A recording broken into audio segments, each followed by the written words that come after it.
Hi, I'd like to introduce you to Tell Me in Business Central. Tell Me is a way to do things quickly find out how to do things, or get an app or consulting service so we can do even more things. Let's see how it works. Look for the search icon at the top of the workspace. Alternatively, we can use Alt-Q. Either way, Tell Me is available everywhere in Business Central. When we start typing keywords, we immediately start seeing matches. We need to know the name of the feature, but we don't have to enter its full name. We can just type a few of the characters in the name, even if the name has more than one word.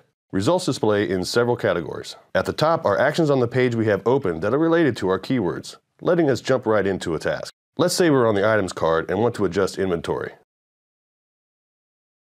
We'll just type adjust inventory and then update our stock. The other sections are similar.